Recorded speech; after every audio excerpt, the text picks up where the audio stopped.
सहकारी संघ के कोटा जिलाध्यक्ष मीणा ने सीएम और सहकारिता मंत्री से व्यवस्थापकों के नियोक्ता निर्धारण की मांग की।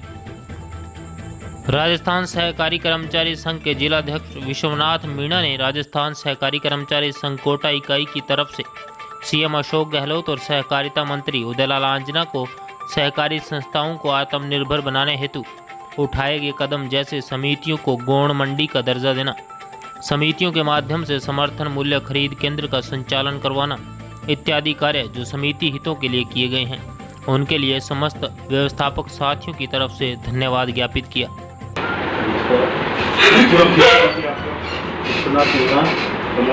सेवा सहकारी व्यवस्थापक कोटा जिले में जिलाध्यक्ष। तो व्यवस्थापक जो अभी केंद्र की घोषणा कर रहे हैं उसके प्रति वो क्या चीज़ है, उसके प्रति क्या सुझाव है? केंद्र की व्यवस्था गवर्नमेंट की तरफ से एक अच्छी व्यवस्था है।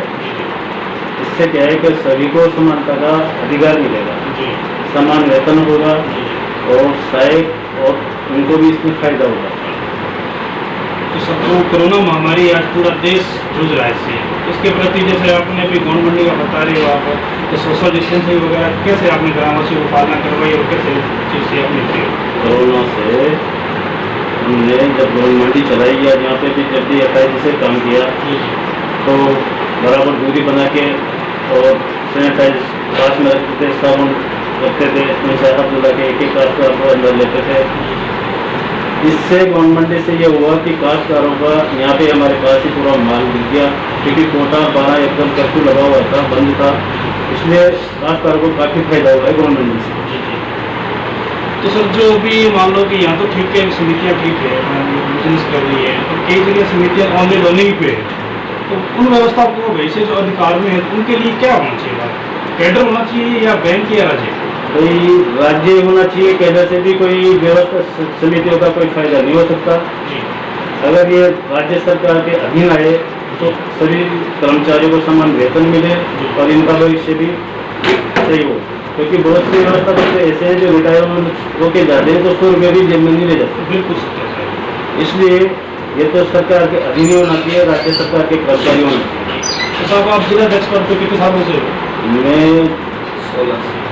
2016 से। लगभग 3-4 साल हो गया। तो आपको कहाँ तक ये लग रहा है कि अपनी कामयाबी की ओर जा रहे हैं? तो ये कामयाबी की तो ये 2-3 साल से तो हम बहुत कामयाब हो गए। पहले तो कुछ भी नहीं था, हमने खूब वार्ताली करी, सब कुछ किया, तो पहले उसके बाद ग्रेड मिले हमारे को, उसके बाद कभी और प्रयास किया तो कैडर का चल रहा है। केंद्र से भी इतना फायदा नहीं हो सकता है तो राज्य कर्मचारी बने अगर से व्यवस्था पर, क्योंकि नीचे की कड़ी गाँव से जुड़ी हुई कड़ी सहकारी समिति है।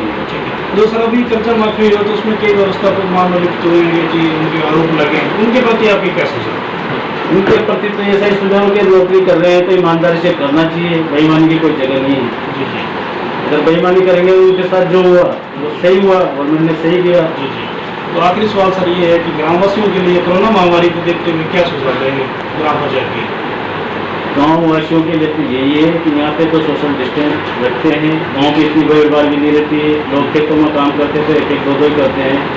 जो सिटी की हालत है वो गाँव की हालत नहीं, गाँव में तो बिल्कुल समान है। साथ ही उन्होंने श्री आंजना से आग्रह किया कि व्यवस्थापकों की पीड़ा को देखते हुए सभी समिति कर्मचारियों का नियोक्ता निर्धारण अति शीघ्र किया जाए और साथ ही संघ द्वारा मांग की गई कि समितियों को सक्षम बनाने हेतु विभिन्न प्रकार की योजनाओं को समितियों के माध्यम से लागू करवाई जाए तथा साथ ही उन्होंने आग्रह किया कि गौण मंडियों में संसाधन उपलब्ध करवाने की मांग की है, जिससे किसानों को अधिक से अधिक सुविधाएं मुहैया करवाई जा सके। कोटा जिले से गिरधारी लाल की रिपोर्ट।